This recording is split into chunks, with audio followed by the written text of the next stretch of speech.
هەموو جارەگەمە تیکرارکەین و بیدەینەوە بە چاویانە شتێکە بۆ تاریخ زەروریە بیڵێن. تۆ وەرە دەوڵەت بی 365 ملیۆن دۆلار مانگانە لە 2 بیرە نەوت وەربگری کەچی بێی موچەی معوەقەکان بپڕی. ئەوانەی کە پێویستیان بە پەرداخی ئاوە بیان دەیتە دەستیان. لە شوێنێکی وەکو نەرویج ناڵێم، ئەلبانیاڵێم. ئەلبانیا وڵاتێکی فەقیرە و دواکەوتووە لە چاو ئەوروپایە.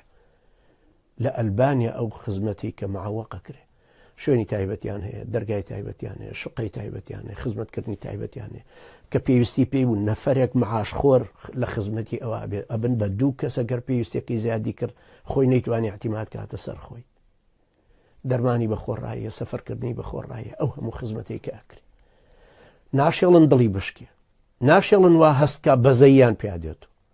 ئەڵێ نا تۆ توانی دەستی چەپت هەجوڵێ، سیارەیەکی بۆ بەرهەم دێنن بۆی دروست دەکەن، بەس بە دەستی چەپ هەموو شتەکانی ئیشکە، وەلەو جەستەی بەس لە دەستی چەپیا حرەکەت بکە. ئێوە سەیری کەن ئەم زوڵمە گەورەیە.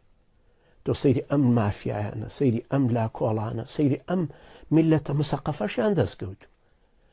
یعنی ئەوە تەسەورکەن ئێستا ئەو دەوایرانی سلێمانی چۆنە ڕوا بەڕێوە. خەڵکەکە بە شەرەفن، خەڵکەکە بە ئەدەبن، ئەو خەڵکە لە بادینان و هەولێر چۆن ئیدارەکە بن بەڕێوە. مۆزەفەکان بە شەرەف و جوامێر و بە کەرامەتن. ئەجنا لە هەر میلەتێکی ترا بووە هەردەوامیان ناکرد، مانگرتنیان نەکرد، بەڵام ئەزانن ئەوە داڕمێ بەسەر میلەتەکە خۆیە کە ئەوە ناکە. خەڵکێک ئێستا لە ڕانیە سەعات 10 و 11 چێ بۆ دوکانکردنەوە. تەسەورکن لەو ڕانیە حدودیە لە قەڵاتزێ یا لە پێنجوێن. بۆ بازار نییە. کە موچە نەبوو بازاریش نابێ، کە مافیاکانی خۆشیان پارەکان لە بەردەستانە بوو یا گرتیانەوە لە ترسا بۆی لە بانقەکانی دەرەوە قایمیکەن، بازار پارێتیان نامێن. ئەو کاتە کابرا دوکانیش بکاتەوە هیچ نافرۆشی.